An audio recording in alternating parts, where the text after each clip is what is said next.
Oh yeah. He's awesome. Oh, he's a great.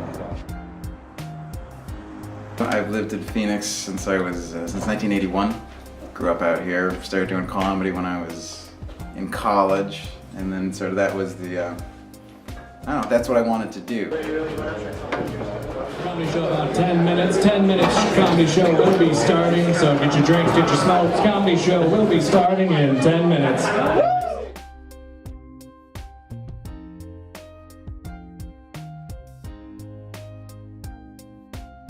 It was like 3rd or 4th grade. It was a spelling bee, and like they put you up in front of the whole school in the auditorium, and they asked me a question, and I thought it was too easy of a word. Like it was a 4-letter word. It was like the word it was grass, and I was in the 3rd grade or something, and I thought that was beneath me, and I was like, grass, and like I gave like a look, and everybody laughed, and I was like, ooh, like that was.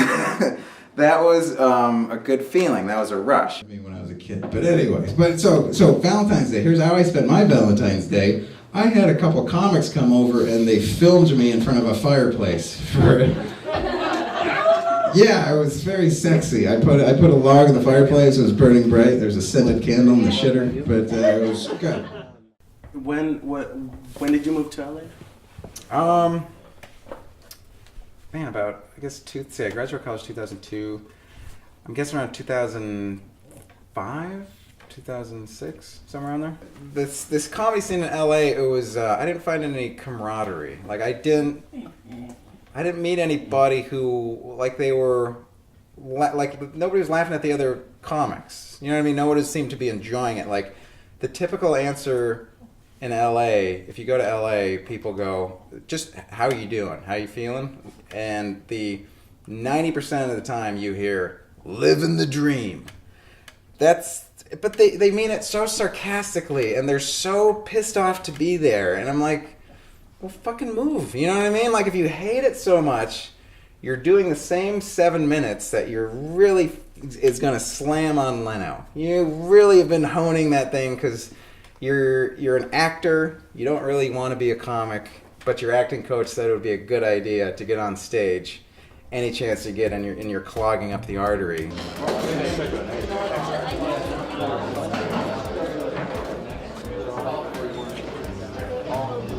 You probably have noticed that I am a woman. What? Yeah, pretty shocking. So I am the thing that most of the comedians have been complaining about tonight. I am Genevieve Rice. I am in Phoenix, Arizona at the Hidden House, and I am performing stand-up comedy here tonight.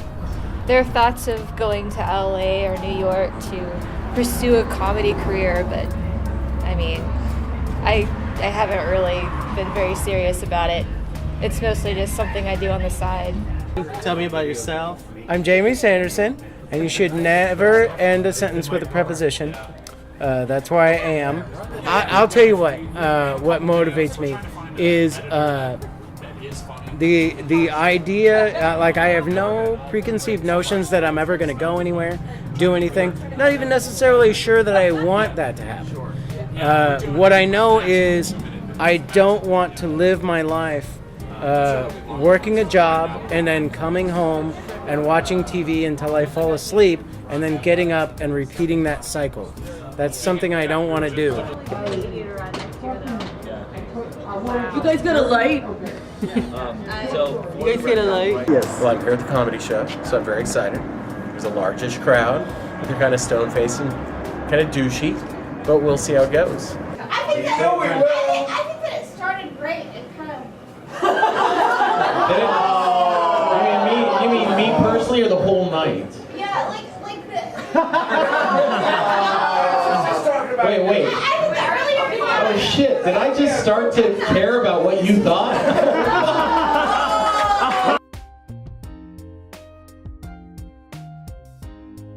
What's really cool is people coming from the coast, New York or LA, where it's just a fucking grind. They come through here, and we've had so many of these people come up to us after the show and go, "Thank you so much, I believe in comedy again." this is why I did comedy in the first place. Leslie and I met here. That's right, we did. Leslie, tell me why you like Hidden House. I like the quietness and I like the darkness of it. Nobody knows I'm here trying to make them laugh. They don't recognize me when they see me at Safeway. Hey, weren't you that the girl last night that was making jokes about her tampon? And I think in LA, I'll just drown. It'll just be me and 30 other people that look like me with the same style of comedy. Whenever I go out with a girl for the first time, I like to make sure that there's a fire burning somewhere near our table. That way when she's looking at me, she can literally see the passion burning in my eyes.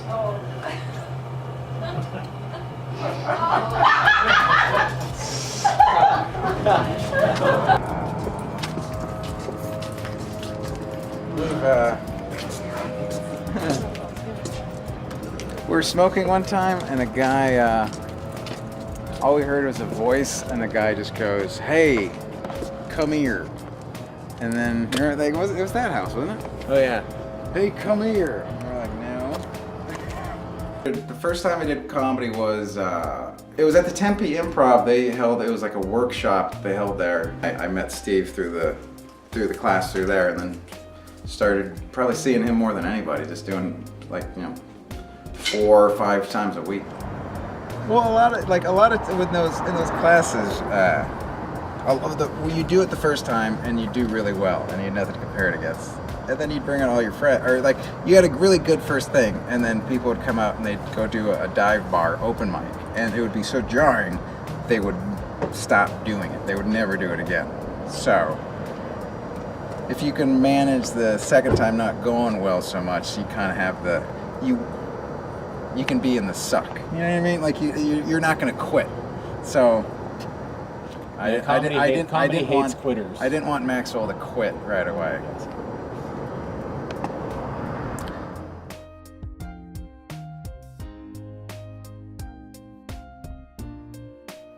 Well, I'd like to go back to LA. I lived there, and then my family, my wife, and my 2 daughters now moved back with us. So it's kind of hard to convince them to go back because my wife wants them to have stability. I don't know how to protect a lady, so I never learned self-defense because my dad wasn't around much, and I didn't have an older brother to beat me up and teach me the ropes. So I learned self-defense from my mom. And everything she taught me to defend myself would just lead me to get beat up even more. She's like, "You should grow your nails out long." She grows really long nails, and then you could scratch them. Yeah, because when I moved back here, I had quit comedy. I said I was done. I was frustrated. You turned your back on lady comedy? Mm-hmm. I quit for almost a year. And we moved back and stand-up. Last Comic Standing was on. And all my friends that I had started with in LA were on it. And I'm like, fuck, I quit too early. You know, I'm like, oh, my friends are on there. I should stay. And I was like, this fucking ties in great. So I was so, just pissed. That I quit and everything. So I'm like, I'm going to get back into it. My good friends, Kirk Buckout and Steve Maxwell, who run the Hen House, I reached to him. I said, "Hey, can I come by?" And he said, "Dude, anytime." So I got started back into comedy in Arizona by coming here. And at first, I had to get the rust off, but this is the only place in Arizona where I was accepted immediately back. I always like performing at the Hidden House. It makes me feel really lame. So everyone has cool drug jokes, and I don't. Yeah. Because apparently people don't like to smoke weed with me, because when I get high, I like to talk about World War II. The LA is definitely in your future. Yeah, I think LA is in my future, and I know a lot of comics are kind of bag on LA, or they've been there and they hate it, but I want to try, and when I feel ready, I'll probably never feel ready, but I'll just go. I'll just quit my job, pull out of my 401k, and go. Yes, I have a 401k. I know, no one else here does. Nobody, guaranteed. Come on. Jamba Juice is sort of like my healthcare program. That's It's got, I just want a bunch of vitamins all at once. Fuck it, let's get it over with, let's get it done with. I look at the Jamba Juice walking in and the kid goes, what do you want? And I'm like, I put a lot of toxins in my body last night, so I need something to clear that out, but yet give me the energy to go ahead and do it again tonight. You say that to the hungover high school kid at Jamba Juice, he's like, I fucking got you. I know exactly. There was a connotation of giving up? Well, yeah, if you leave LA and you're giving up, and to me it was just, I went out to check out the scene and I didn't see a way to get better. Just like when I was on the road, they hadn't moved the pay scale up for the comics in 25 years. So I was like, let's go check out LA. And then LA was like, well, it's oversaturated and everybody just seems to be working on their 7 minutes and there's a lot of actors and it's nothing really interesting. So I think coming and starting the Hidden House was just sort of like, I didn't see any other way. I mean, as a comedian, you always look into LA. It's, you know, the holy grail of comedians. And yeah, I think about it every day. This is not my only stop. Like, I love the Hidden House and I love Arizona, but this is not where Jazzy the comedian stops. Definitely not. All right, boys, I really have to go. Love you. Call me. See you guys around. Bye. The only person that keeps me doing comedy is me. Like, there isn't a lot of people like a lot of supportive people, but no one that would be devastated if I stopped doing comedy, like in my family. They'd be like, oh, actually you could spend more time with us now. That's a good thing. Because before I started comedy, I just worked in an office. I still do, but I don't know, I just didn't feel like I had a purpose or something. I wasn't doing anything I really enjoyed. And now it's like if I'm not going to a show on the weekend or a weeknight or doing a show or watching a show or talking about comedy, like I'm not interested in much else. So I think that means you love it. Doing comedy, it's just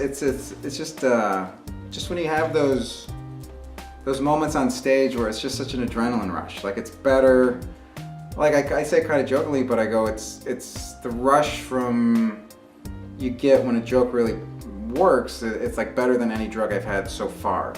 We've got Nick in the back still serving up drinks. Please take care of him. Hey, hang around, have another drink, and we'll all hang out. Thanks so much for coming, guys.